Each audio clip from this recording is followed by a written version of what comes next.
What you're looking at is very disturbing to some neighbors. I'm sorry about the wind, but I think there's nothing to be done for it. This bothers them. This is going to be a garden if I am able to keep it up. And that's my version of plowing.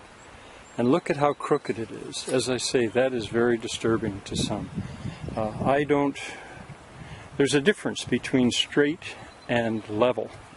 And I have now, I think, the perfect opportunity to show this. So before I put any water in this area, I'll walk around and maybe you could imagine how disturbing this is to somebody who doesn't understand. And yet, I also have something to say about that. This is going to be a bit of a test for the community, I think. What do you do, those who drive by on this road, and there's many, what do you do when you see something that you don't understand? How do you react? Some people, I think, react with curiosity, some with interest, some with dismay, some with ridicule. That's very common. And some with anger, some with fear, when it's something that they do not understand. Well, that's all very, very crooked. But watch now, as I get into this position. I can probably put the camera in the right position, and you can maybe begin to see how straight that actually is. It's level, and if you get down to the level, you can see that it's straight. Let me work over here. Get the camera down low, and you might be able to see it. We'll just have to see how that goes. But before I destroy this, as I may have to, I wanted to make sure I had a chance to show this. Now I'm going to put water in it. What I've done is I've put 2 glebes into that hatch, and you can already see the water going out because it's level. The old word for this is that's a glebe, but nobody knows anymore because people do everything with machine. They don't do it by hand. Well, I'm going to go up here and I'll put a couple of glebes, or 1 or 2, into this hatch.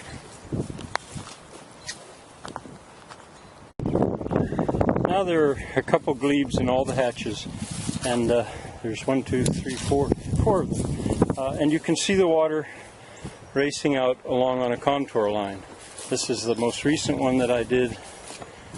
Here, sometimes I gotta press it if I got too much of a leak. There's the next one. There goes the next one. And here's the first one. And it is almost now to the end. Well, I'm going to go away from this and come back in about 15 minutes to show you what it's like. I'm very sorry about the wind if it's hitting this camera, but maybe you should see this too. This is not a spring. This is just a wet spot in the field. And you can drain it. As a matter of fact, in a way, that's what I am doing. But I'm also cutting a glebe. And sorry about the camera's going to get jerked around a little bit, but if I made a cut above a couple of, I'm going to take that out. I look, and if the water runs in, I know I didn't go uphill. If it runs in and then runs out, I know I went downhill. And by just doing that again and again, I can get within about a half inch of a contour line right there. And the ground softens as you go, and of course gets more fertile and productive. And so you can establish what I think is the right way to garden and farm. That's where I was just last. Now here's at the outlet of the pond. And by doing the same thing, turning the water and keeping it level, I have gone, sorry about the wind, I keep trying to protect the camera from it. I have started out along a contour line here. And below that contour line, as long as there's water coming out of the pond, the ground will have sufficient water. And that's where I stopped 2 days ago or 3. Well, I can go right out on the breast of the pond, the whole way to the road up there, if you can see it, and make a fertile area, even out of bad soil. In Brazil, this was done a lot. They called it açudes in Brazil, when you had a pond like that, and the most fertile place was the breast of the pond, because that's where you had water. Now, I'm not too sure they did what I did. Now, in spite of the wind, I'm going to have you just, I'll come up here and I'll show you what a difference it made where the water was.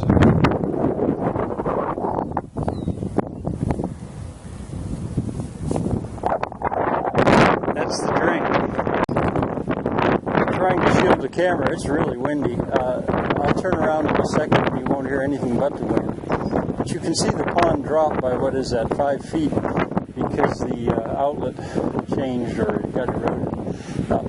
But in any case, when I turn around, you'll see where that drain goes through. And imagine halfway up the breast is where I can bring water with no pumps. Just bring it there and then drop it. At that point, drop it. And there, if I want to, I could put a water wheel. I'll turn around now. And maybe if my mouth is close to the camera, you can still hear me. You can see what I mean by the straight plowing. Boy, the wind just picked up, I think, in despite of me when I tried to show you. All right, we're going to go back up now to the garden. The robins have been enjoying where I turned up the glebes. There, you can see the water's coming out this end. If I close that, the whole thing would lay still. And like here, I haven't closed this end yet. And it's been about 10 minutes, and it filled with water, spring water, incidentally. I don't know if they all will have filled, because it takes a little while for it to soak into the ground. This one's still coming, but it will fill. And if I wanted, I could go right across the lane and go right out to try to save an old spring house there. But and this one, this is the first one. Okay, it's coming. I would leave it a little bit longer, however long I wanted to. You see, when it's wet, a ditch like that drains. When it's dry, as long as you've got a water supply, it irrigates. Well, I'm going to take the glebes out now. I took 2 of them out, but I really didn't need to do that. All I really needed to do was just press my foot on it, and that would open, in effect, a valve. That's what I'll do on these next 2. But let me go back there. You can see that the water's now coming back out. All right, up here to the next one.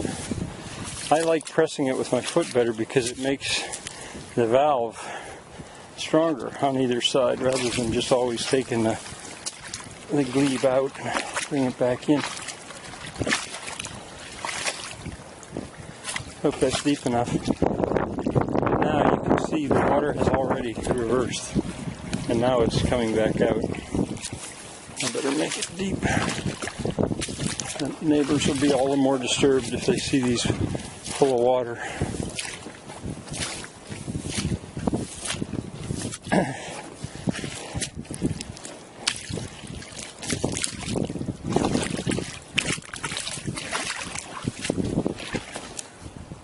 Now, in about another 10 minutes, they'll be empty, like they were when I got here.